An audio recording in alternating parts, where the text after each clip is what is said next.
오늘의 이야기. 조선 최악의 직업 망나니, 19세기 조선의 가장 잔인하고 슬픈 생존 기록. 시작 전 좋아요와 구독 부탁드립니다. 시작합니다. 제1부 저주받은 칼의 춤 망나니의 탄생. 조선시대 최고의 형벌인 참수형. 왕의 명령을 받들어 칼을 휘두르던 그들은 과연 누구였을까요? 오늘은 기록 속에 박제된 망나니의 진짜 정체를 파헤쳐봅니다. 단순한 백정이 아닙니다. 그들은 국가 시스템이 낳은 가장 슬픈 괴물이었습니다. 일장 법전이 정의한 회사 가사가 죽음으로 삶을 산 자들. 조선의 법전인 경국대전에는 형벌의 종류와 집행관리에 대한 엄격한 규정이 있습니다. 하지만 놀랍게도 망나니라는 이름의 정식 관직은 없었습니다. 그들의 정식 명칭은 회사 가사가 혹은 회수수. 기록에 따르면 이들은 주로 사형을 선고받은 중죄인 중에서 선발되었습니다. 특히 18세기 영조시대의 기록을 보면 사형 집행을 거부하는 자들이 많아 인력난을 겪자 조정에서는 사람의 목을 치는 자는 그 대가로 본인의 사형을 면제해준다는 파격적인 조건을 내걸었습니다. 이것은 단순한 구제가 아니었습니다. 실록에 등장하는 수많은 범죄자가 이 제안을 수락하며 망나니가 되었지만 그 순간 그들은 사회적으로 산송장이 되었습니다. 특히 19세기 세도정치기 매관매직과 수탈이 극심해지자 죄가 없는데도 굶어 죽어가는 자식들을 위해 스스로 관할을 찾아가 제발 저를 망나니로 써달라고 빌었던 것이죠. 가난한 농민들의 기록은 당시 조선이 얼마나 무너져 있었는지를 보여주는 뼈아픈 증거입니다. 도대체 왜 그랬을까요? 범인은 바로 세금이었습니다. 당시 조선은 세도정치로 인해 시스템이 완전히 망가져 있었습니다. 죽은 사람에게 세금을 매기는 백골포, 갓 태어난 아기에게 세금을 매기는 황구첨정. 농민들은 앉아서 굶어 죽을 판이었죠. 이때 탈출구 중 하나가 바로 광고, 즉 관아의 고용인이 되는 것이었습니다. 망나니 같은 천역을 맡는 대신 국가로부터 군포 면제와 신역 면제라는 혜택을 받는 것이었죠. 매천야록과 당시 야담의 기록에는 빚에 허덕이던 한 농민이 관아를 찾아가 울부짖었다. 나를 망나니로 삼아 내 이름을 양민 명부에서 지워주시오. 그러면 내 자식들이라도 세금의 굴레에서 벗어날 것 아니오.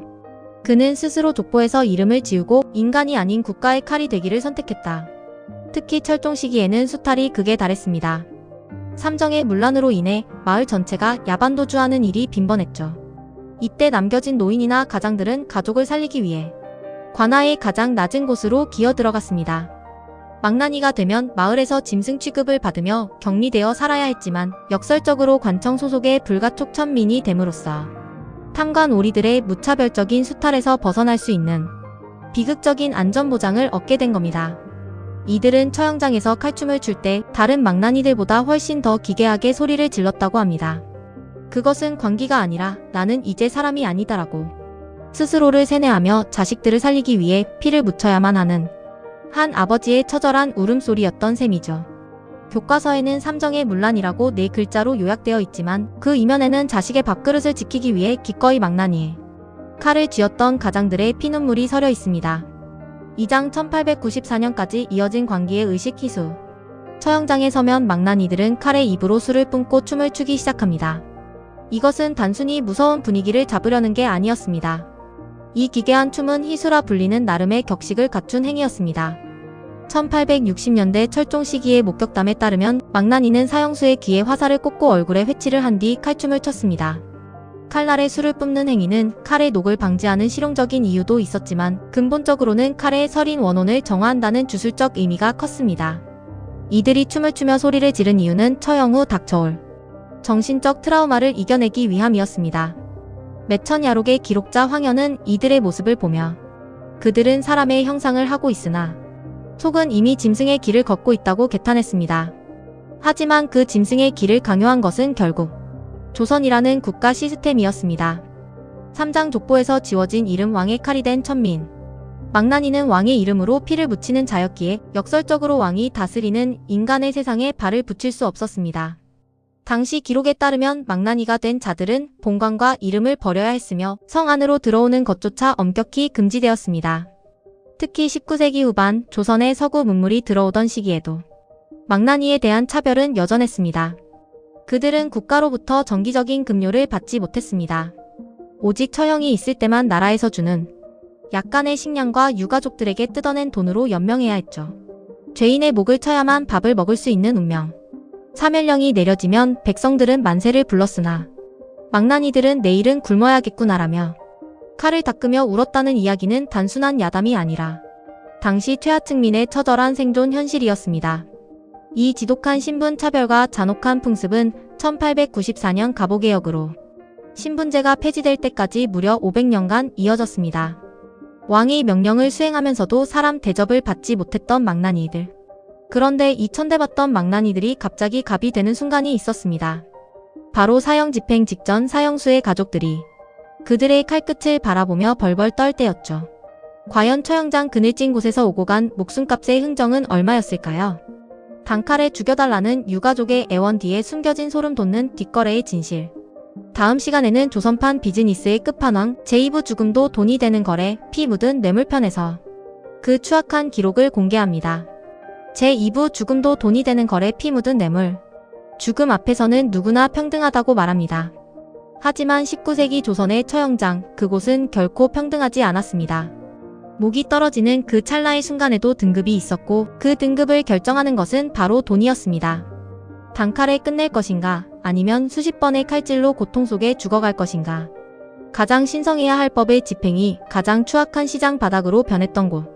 오늘 이야기는 처형장 그늘에서 오고 간 목숨값의 흥정에 관한 기록입니다. 1장 단칼에 보내주시오 1도양단의 가격. 죄인이 처형장에 들어서기 전 망나니의 낡은 거처에는 비밀스러운 방문객들이 찾아옵니다. 바로 사형수들의 유가족입니다. 그들이 망나니를 대감님이라 부르며 바치는 것은 쌀이나 돈 심지어 금부치였습니다. 이유는 단 하나, 한 번에 죽여달라는 것이었습니다. 망나니의 칼은 생각보다 예리하지 않았습니다. 술을 뿜고 칼춤을 추며 시간을 끄는 동안 칼날이 무뎌지거나 고의로 빗나가게 하면 죄인은 목이 반만 잘린 채 죽지 못하고 울부짖어야 했죠. 이것을 화려리라 했습니다. 돈을 주지 않으면 망나니는 일부러 둔탁한 칼을 쓰거나 뼈를 피해 살점만 베어내며 고통을 극대화했습니다. 사랑하는 남편이 자식이 처참하게 난도질당하는 것을 볼 수 없었던 가족들은 전 재산을 털어 망나니의 칼날에 기름을 칠해야 했습니다. 2장 마지막 자존심 가죽 한 겹의 기술. 유가족들이 바라는 거래에는 더 소름 돋는 옵션이 있었습니다. 조선은 유교 사회였습니다. 신체 발부 수지 부모, 즉 몸을 온전하게 보존하는 것이 효도의 시작이자 끝이라 믿었죠. 참수형을 당해 몸과 머리가 분리되는 것은 가문에게 가장 큰 수치였습니다. 여기서 망나니의 신들린 기술이 발휘됩니다. 가족들이 거액의 뇌물을 건네면 망나니는 목을 치되 목 뒤편의 가죽 한 겹만은 남겨두는 기술을 선보였습니다. 머리가 바닥으로 구르지 않고 몸에 매달려 있게 만드는 것이죠. 이것을 까치치막이라 불렀습니다. 나중에 시신을 수습할 때 실로 꿰매기 쉽게 하여 장례를 치를 때 최소한의 위신을 지켜주기 위한 비즈니스였습니다. 죽음의 순간에도 신분과 체면을 따져야 했던 조선 양반들의 허세와 그것을 이용해 배를 불렸던 망나니의 기묘한 공생관계, 여러분은 어떻게 생각하십니까? 3장 처형장이 끝난 뒤의 검은 시장. 처형이 끝나고 시신이 수습되어도 망나니의 장사는 멈추지 않았습니다. 당시 민간에서는 사형수의 피가 묻은 물건이 만병통치약이라는 기괴한 미신이 돌았습니다. 피 묻은 속옷은 귀신을 쫓거나 병을 고친다는 소문에 고가에 거래되었습니다. 칼에 묻은 피는 사형 집행 직후에 따뜻한 피를 천에 적셔 간질 환자에게 파는 일도 있었습니다. 매천야록에는 망나니들이 사형수의 옷을 벗겨 장터에 팔아넘기거나 피 묻은 흙까지 긁어모아 약재로 속여 팔았다는 기록이 등장합니다. 국가는 그들에게 정당한 임금을 주지 않았고 그들은 죽음을 팔아 스스로의 생존을 도모해야 했습니다. 처형장은 정의가 실현되는 곳이 아니라 누군가에겐 피비린내 나는 기회의 땅이었던 셈입니다. 돈으로 고통을 줄이고 돈으로 시신의 온전함을 샀던 시대. 망나니들은 그 핏값으로 가족의 배를 채웠을지 모르지만 정작 자신의 영혼은 채울 수 없었습니다. 칼날 위의 삶이 길어질수록 그들이 마주해야 했던 건 사형수의 원혼보다 더 무겁고 날카로운 인간으로서의 상실감이었습니다. 술 없이는 잠들 수 없고 춤 없이는 칼을 잡을 수 없었던 그들의 속은 이미 짓무를 대로 짓무른 상태였죠. 자, 그런데 영원할 것 같던 이 핏빛 칼춤에도 끝이 보이기 시작합니다. 조선이라는 거대한 국가 시스템이 무너지고 신분의 벽이 허물어지던 그 격동의 시대. 과연 칼을 내려놓은 망나니들에게도 사람의 이름이 허락되었을까요? 이 3부작의 마지막 이야기, 제3부 마지막 칼춤 핏빛 굴레를 벗어던지다. 그 서글프고도 강렬한 마침표를 다음 영상에서 확인해 보시죠. 제3부 마지막 칼춤 핏빛 굴레를 벗어던지다. 누군가의 목숨을 끊어야만 자신의 목숨을 이어갈 수 있었던 기구한 운명 망나니. 1부에서는 그들의 탄생을, 2부에서는 그들만의 검은 비즈니스를 다뤘습니다. 이제 이 3부작의 마지막 장에서는 평생 피 묻은 칼을 닦으며 살았던 그들이 마주한 역사의 끝을 이야기하려 합니다. 조선이라는 국가가 그들에게 지운 마지막 임무는 무엇이었을까요? 그리고 신분제가 사라지던 그날 그들은 정말 자유를 얻었을까요? 망나니의 마지막 칼춤, 그 서글픈 기록을 지금 시작합니다. 1장 피비린내 속에 갇힌 영혼, 망나니의 트라우마. 사람을 죽이는 것이 일상이었던 그들, 과연 제정신으로 살 수 있었을까요? 기록에 따르면 망나니들은 심각한 환청과 환각에 시달렸습니다. 밤마다 자신이 목을 친 사형수들의 원혼이 찾아온다 믿었기에 그들은 평생을 지독한 알코올 중독자로 살아야 했습니다. 실제로 19세기 중반의 한 기록을 보면 은퇴한 망나니들이 절을 찾아가 불공을 드리거나 무속 신앙에 전 재산을 쏟아붓는 일이 많았습니다. 왕의 명령으로 집행한 정의였지만 그 죄책감은 오롯이 개인의 몫이었죠. 그들은 죽어서도 일반인과 같은 공동묘지에 묻힐 수 없었습니다. 살아서는 사람들에게 외면당하고 죽어서는 귀신들에게 쫓겨야 했던 세상에서 가장 외롭고도 잔혹한 직업, 그것이 바로 망나니의 실체였습니다. 2장 1894년 갑오개혁, 칼이 멈춘 날. 영원할 것 같던 망나니의 칼춤도 멈추는 날이 옵니다. 바로 1894년 조선의 모든 신분 질서를 뒤흔든 갑오개혁입니다. 이때 공사노비법이 폐지되면서 망나니라는 천역도 공식적으로 사라지게 됩니다. 잔인한 참수형 대신 교수형이나 총살형이 도입되었습니다. 수백 년간 처형장을 지켰던 망나니들은 하루아침에 직업을 잃었습니다.